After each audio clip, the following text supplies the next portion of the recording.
Good afternoon student. मागच्या लेक्चरमध्ये म्हणजे जे काय आपलं 23वा लेक्चर होतं, त्या लेक्चरमध्ये आपण हा बीट कव्हर केला होता. म्हणजेच कोणता हा professional ethics in the light of right understanding याच्यावर आपण डिटेल डिस्कस केलं होतं. आता हे आपलं टोटल 24वं म्हणजेच हे शेवटचं लेक्चर असेल, कारण की आपण प्रत्येक युनिट म्हणजे सहा सहा लेक्चरमध्ये आपण कव्हर केलेलं आहे. म्हणजे पहिल्या युनिटसाठी आपल्याला 6 लेक्चर लागले, दुसऱ्या युनिटसाठी 6 लेक्चर, तिसऱ्या युनिटसाठी 6 आणि चौथ्या युनिटसाठी 6.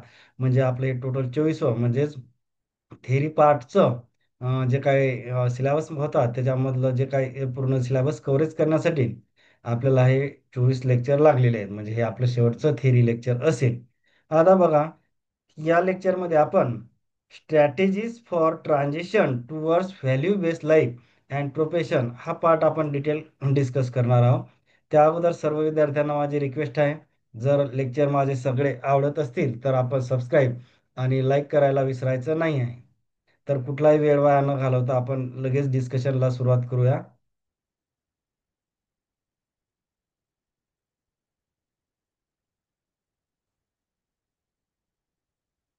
Strategies for transition towards value based life and profession. आता पहिले आपण जे काही टायटल दिलं त्याचा डिटेल मिनिंग बघू घ्या, कारण की टायटलच समजल्याशिवाय आपल्याला पुढचं काही समजणार नाही. त्यामुळे या टायटलचं रिअल मिनिंग काय आहे हे समजून घेऊन मग पुढे आपण डिस्कस करू त्याला. आता बघा, strategy for transition towards value based life and profession. आता पहिले स्ट्रॅटेजी म्हणजे काय हे समजून घेऊ पहिले. आता बघा, स्ट्रॅटेजी म्हणजेच लिहिलं आपण की स्टेप्स, मेथड और plan, way of doing something. म्हणजे एक प्लॅनिंग आहे काहीतरी करण्यासाठी, ज्याला आपण स्ट्रॅटेजी म्हणत नाही काय, की फॉर एक्झाम्पल एखादं आपण म्हणतो की एक्झाम पास करण्यासाठी काय स्ट्रॅटेजी. स्ट्रॅटेजी म्हणजेच काय, एक साधा प्लॅन असतं की काहीतरी ॲक्शन पूर्ण करण्यासाठी जो काही प्लॅन किंवा स्टेप्स किंवा मेथड ज्या असतात त्याला आपण स्ट्रॅटेजी म्हणत असतो. आता बघा, दुसरा वर्ड आहे तिथं ट्रान्झिशन. हे इथं बघा वर्ड, पहिला वर्ड होता आपला स्ट्रॅटेजी, दुसरा वर्ड आहे ट्रान्झिशन. ट्रान्झिशन म्हणजेच काय, मुव्हिंग किंवा शिफ्टिंग किंवा ट्रान्सफॉर्म करणे किंवा शिफ्ट करणे, त्याला आपण ट्रान्झिशन म्हणतो. आता ट्रान्झिशन कुठं करायचं आहे, towards value based life and profession. आता आपल्याला समजून घ्यायचं की value based life and profession हे कशाला म्हणायचं. आता बघा, value based life and professional means living and working with the values like honesty, trust, respect, justice, responsibility, coexistence and sustainability. म्हणजे ह्या गोष्टी आपण लिव्हिंग म्हणजेच काय, लिव्हिंग किंवा काम करताना हा इम्प्लिमेंट नुसतं थेरॉटिकली नाही तर हे प्रॅक्टिकली इम्प्लिमेंट करणं, तर त्यालाच आपण value based life and profession म्हणतो. म्हणजे त्याच्यामध्ये कोणतं ऑनेस्टी येईल, आपलं ट्रस्ट असेल, it may be respect, it may be justice, responsibility, coexistence and sustainability, all things include in value based life and profession. आता बघा, the step to move from life focus only on money, power and success. आता कुठून कुठं shift व्हायचं आपल्याला, किंवा जे आपण ट्रान्झिशन लिहिलं ना, हे बघा इथं वर्ड लिहिलं मी ट्रान्झिशन.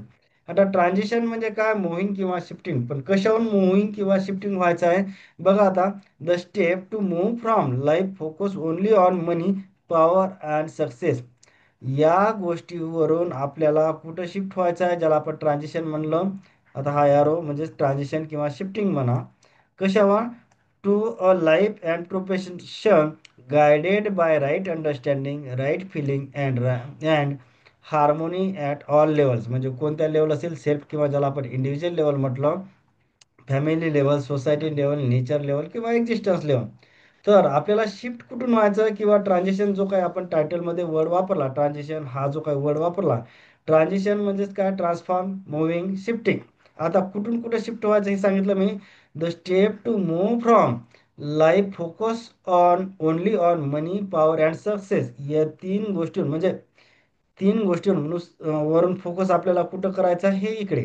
म्हणजे कुठं, to a life and profession guided by right understanding, right feeling and harmony at all levels. All levels म्हणजेच कोणत्या, सेल्फ किंवा individual level, family level, society level and nature level, या लेवलला आपल्याला ट्रान्झिशन. म्हणजे आपण जनरली बऱ्याचदा बघतो की लोक किंवा जे काही सोसायटीमधला ग्रुप आहे त्यांनी म्हणजे लाईफ म्हणजे काय, फक्त एवढ्याच गोष्टीवर फोकस केली, only money, power and success.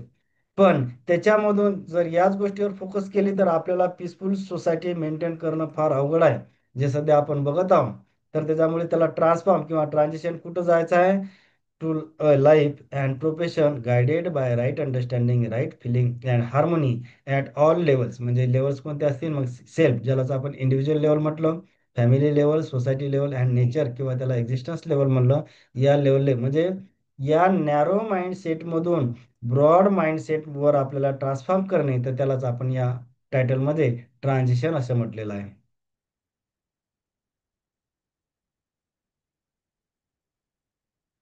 आता बघा core message. The core message बघा इथं, every human being wants happiness and prosperity not just once but continuity. म्हणजे जगात प्रत्येक व्यक्तीला हॅपीनेस आणि प्रॉस्पेरिटी आवश्यक आहे. फक्त काय टेम्पररी गोष्ट म्हणजे टेम्पररी टाइमसाठी आहे का? तर नाही. तर ते त्याच्यामध्ये हॅपीनेस आणि प्रॉस्पेरिटीमध्ये कंटिन्युटी सुद्धा सगळ्यांना आवश्यक आहे. नंतर to achieve this we need to right understanding our self and world around us. म्हणजे जे काही आपल्याला कंटिन्युअस हॅपीनेस किंवा प्रॉस्पेरिटी हे जर अचीव करायचं असेल, तर आपल्याला we need to right understanding म्हणजे राईट अंडरस्टँडिंग आवश्यक आहे. फक्त स्वतःपुरती राईट अंडरस्टँडिंग का? तर नाही. And the world around us म्हणजे हे सगळ्या गोष्टी म्हणजे जे काही आपल्याला नेचर एक्झिस्टन्स आहे त्याच्याबद्दल राईट अंडरस्टँडिंग असणं आवश्यक आहे. तरच आपण कंटिन्युअस हॅपीनेस आणि प्रॉस्पेरिटी मेंटेन करू, अदरवाईज मेंटेन होणार नाही. म्हणजे आता तुम्ही म्हणला की सर मग तर लोक तर पैशाच्या मागे धावत आहेत, मग त्यांना हॅपीनेस आणि प्रॉस्पेरिटी मेंटेन करता येणार का? तर उत्तर आहे नाही. तसं जर असतं तर जगातले सगळे श्रीमंत लोक आपल्याला कंटिन्युअस हॅपीनेस आणि प्रॉस्पेरिटी या स्टेजमध्ये दिसले असते. जे काही आपण जे म्हणतो ना फिजिकल फॅसिलिटी, जे काय मनी जे आहे ते फक्त फिजिकल फॅसिलिटी प्रोव्हाइड करते, भौतिक सुविधा प्रोव्हाइड करते, ना की हॅपीनेस आणि प्रॉस्पेरिटी. हॅपीनेस आणि प्रॉस्पेरिटीचे डायमेन्शन वेगळे आहे.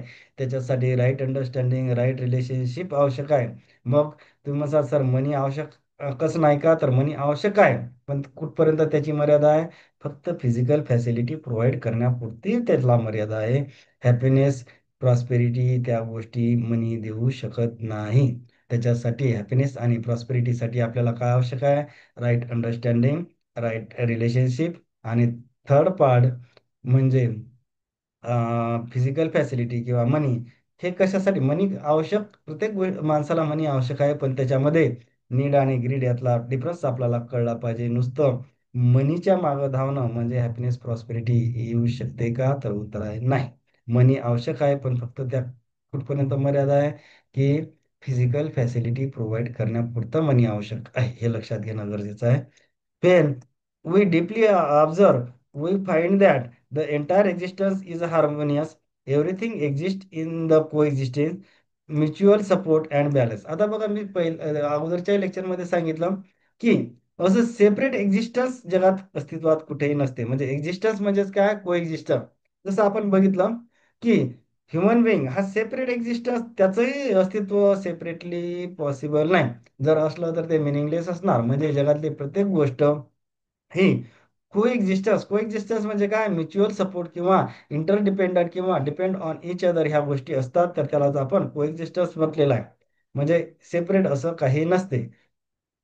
The true purpose of human life is to realise this harmony and live according to it. म्हणजे जे काही हार्मोनी आहे ती समजून घेणं आणि त्याच्यानुसार राहणं, हेच म्हणजे कोर पर्पज असला पाहिजे लाईफचा. But today most people think happiness means enjoying only through the sense. म्हणजे कोणतं? Pleasure, entertainment etcetera, earning and accumulating wealth, collecting more and more physical facility. आता मी सांगितलं की फिजिकल फॅसिलिटी आवश्यक आहे, पण त्याचं अकोमुलेशन करणं एक्सपेक्टेड आहे का? तर नाही. नुसतं अर्निंग अँड अकोमुलेटिंग वेल्थ यानं हॅपीनेस प्रॉस्पेरिटी येईल का? तर नाही. नंतर enjoying only through the sense म्हणजे प्लेजर, एंटरटेनमेंट, त्यानं हॅपीनेस असणार का? हॅपीनेस प्रॉस्पेरिटी जरी असली यांनी, तुम्ही सर सर मग एन्जॉयमेंट, एंटरटेनमेंट, प्लेजर याने तर हॅपीनेस प्रोसेस, अरे हो ती येईल, पण ते कशी आहे? कंटिन्युटी त्याच्यामध्ये मेंटेन होणार नाही. म्हणजे ती टेम्पररी आहे. म्हणजे त्याच्यामध्ये इटर्नल हॅपीनेस, प्रॉस्पेरिटी ही मेंटेन होऊ शकत नाही. मग आता जसं आपण वर लिहिलं ना, every human being wants happiness and prosperity not just once but continuously. म्हणजे हॅपीनेस आणि प्रॉस्पेरिटीमध्ये नुसतं या गोष्टींनी कंटिन्युटी मेंटेन होत नाही.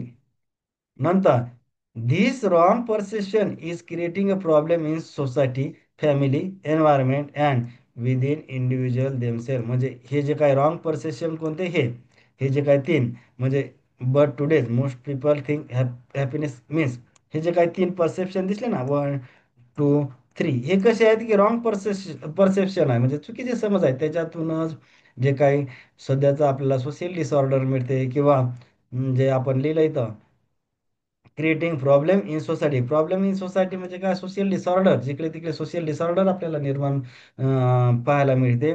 Families, environment and within individual themselves. म्हणजे या चुकीच्या समजुतीमुळे, या तीन जे काही आपण वर लिहिल्या, त्याच्यामुळे हा सगळा गोंधळ, म्हणजे problem in society, family, environment and within individual themselves, हे सगळं क्रिएट झालेलं आपल्याला पाहायला मिळते. नंतर therefore we need to shift our consciousness. आता कुठं शिफ्ट करायचा आहे किंवा ट्रान्सफॉर्म करायचा आहे, फ्रॉम ॲनिमल कन्सियसनेस. आता ॲनिमल कन्सियसनेस कोणाला म्हणायचं आहे, living only for physical comfort and senses. जर म्हणजे आता हे जे काही तीन आपण कन्सिडर केले ना, एकदा वाटल्यास मी क्लिअर करतो. हां, म्हणजे कोणते, हे बघा, हे जे तीन मी आता इथं पूर्ण राऊंडमध्ये दाखवतो, याला काय म्हणायचं आहे, ॲनिमल कन्सियसनेस. इथं मी याला असं दाखवतो, म्हणजे काय, ॲनिमल, म्हणजे मी फक्त हे असं लिहितो, ॲनिमल, हा, ॲनिमल कन्सियसनेस. आता म्हणजे ॲनिमल कन्सियसनेस म्हणजे काय, हे जे काय कॅरेक्टरिस्टिक आपण तीन दाखवलं, हे पूर्ण मी गोल केलेला पार्ट बघा, याचे तीन कॅरेक्टरिस्टिक आले, हे कशाच्या कन्सियसनेस आहे, ॲनिमल. आता आपल्याला कशाचं ॲनिमल ट्रान्सफॉर्मेशन कुठून आवश्यक आहे, या ॲनिमल कन्सियसनेस मधून टू द ह्युमन कन्सियसनेस. आता ह्युमन कन्सियसनेस म्हणजेच काय, living with right understanding, right relationship, harmonies and value, तरच त्याला आपण ह्युमन कन्सियसनेस म्हणू. ॲनिमल कन्सियसनेस म्हणजे काय, ह्या तीन कॅरेक्टरिस्टिक जर असतील, म्हणजे enjoying only through the sense, pleasure, entertainment, earning and accumulating wealth, collecting more and more physical facility, हे जर असतील तर त्याला आपण ॲनिमल, नुसता फोकस त्याच्यावर जर, मग तुम्हाला असं फिजिकल फॅसिलिटी आवश्यकच नाहीत का, आवश्यक आहे, पण त्याच्यामधला नीड आणि ग्रीड मधला डिफरन्स समजणं फार महत्वाचं आहे. म्हणजे बेसिक गरजा ठीक आहे बाबा, पण नुसतं त्याच्या मागच जर धावणं म्हणजे काय, ती ॲनिमल कन्सियसनेस झाली. म्हणजे फिजिकल फॅसिलिटी आवश्यक आहे, पण त्याच्यामध्ये जेवढी काय नीड आहे तेवढीच आवश्यक आहे. त्याच्या व्यतिरिक्त कुठेही फिजिकल फॅसिलिटी नसली तरी माणसाचं काहीही बिघडत नाही, हे लक्षात घ्या.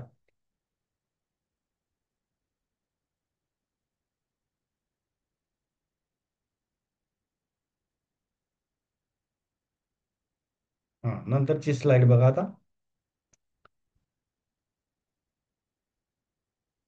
आता बघा, strategies, steps for transition towards the values, towards value based life and profession. म्हणजे कोणकोणत्या स्टेप आवश्यक, किंवा त्याला आपण स्ट्रॅटेजी म्हटलेलं आहे.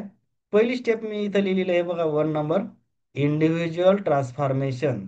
आता इंडिव्हिज्युअल ट्रान्सफॉर्मेशन म्हणजे काय एक्सपेक्टेड आहे त्याच्यावर, from animal consciousness to the human consciousness. आता ॲनिमल कन्सियसनेस कशाला म्हणायचं आपण बघितलं, ॲनिमल कन्सियसनेस मध्ये जर तो पर्सन म्हणजे सगळ्यात जास्त प्रायोरिटी जर फिजिकल फॅसिलिटीला देत असेल, नंतर राईट अंडरस्टँडिंग आणि रिलेशनशिप कुठेतरी मिस करत असेल, तर त्याला आपण ॲनिमल कन्सियसनेस म्हणतो. हे बघा इथं मी जर डायग्राम जर दिसत नसेल तर थोडी वाटलं झूम करतो मी त्याला, एक मिनिट ना.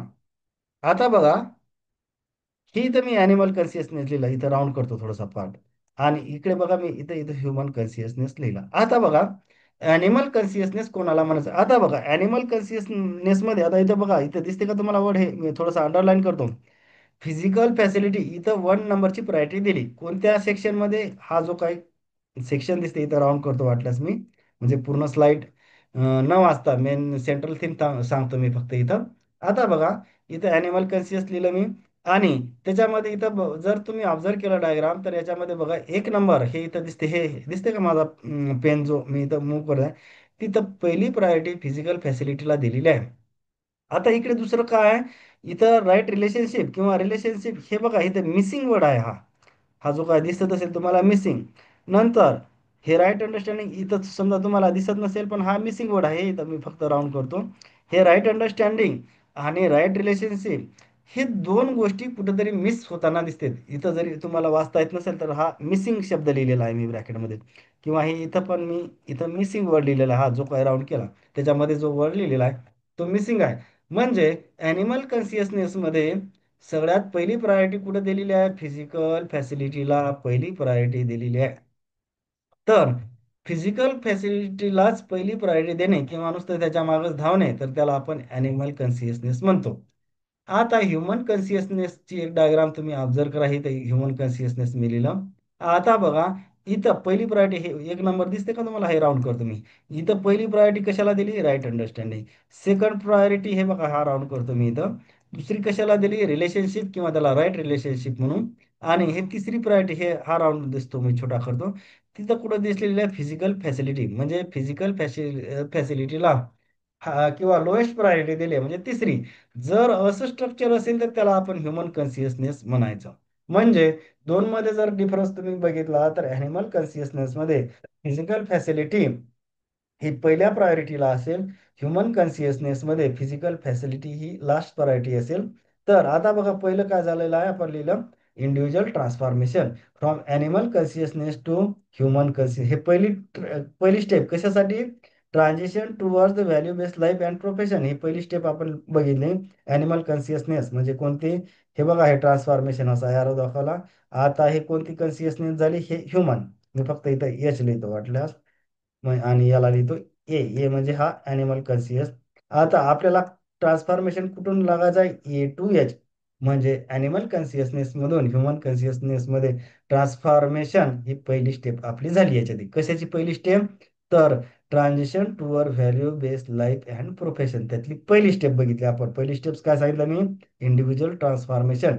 त्याच्यामध्ये काय एक्सपेक्टेड आहे? From animal consciousness to the human consciousness. सगळ्यांच्या लक्षात येईल ना? नंतर ह्याच्यामधली सेकंड स्टेप. आता बघा, इथं लिहिलं आपण सोशियल ट्रान्सफॉर्मेशन. पहिलं होतं इंडिव्हिज्युअल ट्रान्सफॉर्मेशन. आता सोशियल ट्रान्सफॉर्मेशन मध्ये from inhuman society to human society. जसं आपण इंडिव्हिज्युअल ट्रान्सफॉर्मेशन मध्ये मी काय सांगितलं? आणि transformation from animal consciousness to human consciousness. आता इथं सोसायटल ट्रान्सफॉर्मेशन मध्ये काय आहे? तर transformation from inhuman society to human society. आता बघा, इथं लिहिलं आपण societal transformation from inhuman to human society. आता इनह्युमन सोसायटी कशाला म्हणायचं हे तर आपण बघा इथं ब्लॉक इथलं. इनह्युमन सोसायटीमध्ये काय काय काय गोष्टी करतात? रिच एक्सप्लॉइटिंग द प्युअर, म्हणजे जे श्रीमंत लोक आहेत ते गरिबांची पिळवणूक करतात. नंतर वॉर्स फॉर रिसोर्सेस, म्हणजे युद्ध किंवा भाडणे हे रिसोर्सेस वरून होतात. ते काय झालं? अनह्युमन झाली ही सोसायटी. नंतर corruption in the governance, corruption असेल नंतर फ्रॉड असतील, हे कोणती झाली? हे सगळं इन ह्युमन सोसायटीचा पार्ट. नंतर आता बघा transformation, shift in the world view from greed to value, from conflict to harmony. Harmony म्हणजेच काय? कोऑर्डिनेशन. आता ह्युमन सोसायटीमध्ये बघा काय काय एक्सपेक्टेड आहे. ही इन ह्युमन सोसायटी हे ट्रान्सफॉर्मेशन, म्हणजे मी फक्त इथं आय लिहितो आणि टी म्हणजे ट्रान्सफॉर्मेशन, आणि एवढा ब्लॉक जो आहे मी याला लिहितो ह्युमन्स. म्हणजे इन ह्युमन सोसायटीचं ट्रान्सफॉर्मेशन ह्युमन सोसायटीमध्ये करणे, त्याला आपण सोशल ट्रान्सफॉर्मेशन म्हटलं. आता ह्युमन सोसायटीच्या कॅरेक्टरिस्टिक काय काय आहेत बघा. इक्वल ऑपॉर्च्युनिटीज फॉर ऑल पहिली characteristic. Justice in the relationship second characteristic. Peaceful coexistence between nation and nation. And चौथी कॅरेक्टरिस्टिक आहे सस्टेनेबल यूज ऑफ रिसोर्सेस. म्हणजे हे चौथ्याच आहेत का नाही, पण जे काही पॉझिटिव्ह कॅरेक्टरिस्टिक आहे ह्या ह्युमन सोसायटीच्या आहेत. ज्या काही निगेटिव्ह कॅरेक्टरिस्टिक आहे ह्या अनह्युमन सोसायटीच्या आहेत.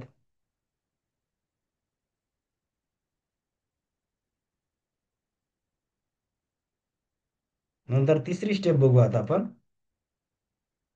Creating mass awareness towards the holistic development. आता बघा, त्याचा ऑब्जेक्टिव्ह त्याचा हेतू काय आहे पहिले ते समजून घेऊ आपण. To make individuals and society aware of the need of for holistic development which includes physical mental emotional social and ethical growth, not just material or economic progress. म्हणजे जे काय creating mass awareness towards the holistic development. आता holistic डेव्हलपमेंटमध्ये काय नुसतं मनी किंवा ज्याला आपण म्हणू की अकॅडमिक एवढंच एक्सपेक्टेड आहे का तर नाही. होलिस्टिक मध्ये काय इन्क्लूड फिजिकल डेव्हलपमेंट असेल, त्याचे मेंटल असेल, इमोशनल असेल, सोशियल असेल आणि इथिकल. आता काय लिहिलं, not just material or economic process. म्हणजे होलिस्टिक मध्ये काय झालं की या सगळ्या गोष्टी ब्रॉड अँगलनी येणे एक्सपेक्टेड आहे. नंतर method to create mass awareness. आता कोणकोणत्या मेथड आहेत की मास अवेअरनेस म्हणजे काय, मोठ्या प्रमाणात जागृती आपण ज्याला म्हणू. आता त्याच्यामध्ये लिहिलं आपण की workshop and seminar educate people on the importance of personal and social growth together. त्याच्यासाठी वर्कशॉप सेमिनार हे पण महत्त्वाचा रोल प्ले करणार. नंतर media campaign use newspaper, T V, radio, social media and website. हा सुद्धा म्हणजे अवेअरनेस निर्माण करण्यासाठी इम्पॉर्टंट रोल प्ले करणार. नंतर community program, local awareness drive, group discussion and public public talks हे सुद्धा इम्पॉर्टंट रोल प्ले करणार. नंतर educational curriculum integrate holistic development principle into the school and college. म्हणजे जसं आपल्याला सिलेबसमध्ये सेकंड इयर पासून universal human value and professional ethics हा जो काही सब्जेक्ट टाकला, हा त्याचाच पार्ट एक म्हणजे मास अवेअरनेसचाच एक पार्ट आपण त्याला म्हणू शकतो.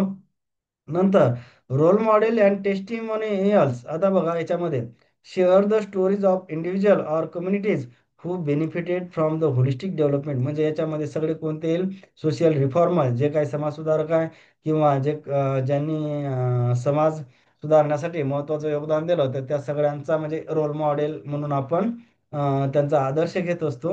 तर ते इथं एक्सपेक्टेड आहे.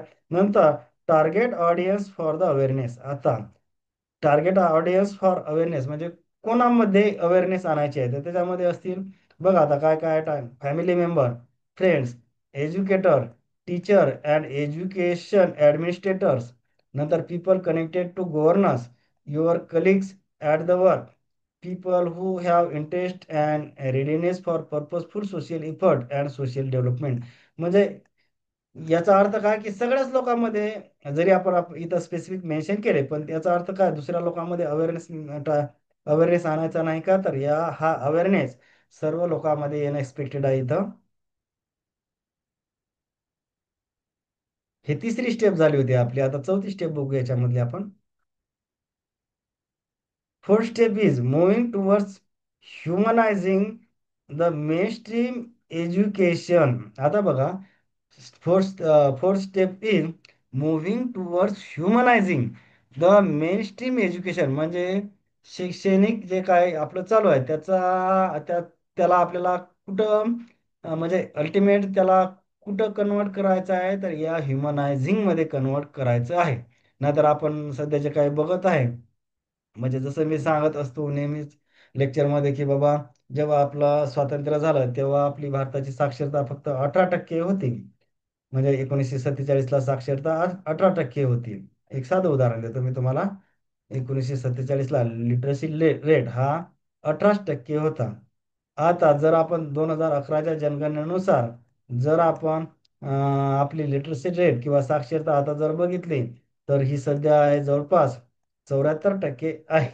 कधी, आता सध्याच्या काळात म्हणजे जवळपास आपली किती आहे 2025. आता बघा, जेव्हा स्वतंत्र झाला भारत तेव्हा साक्षरता मी सांगितले की 18% किंवा लिटरसी रेट.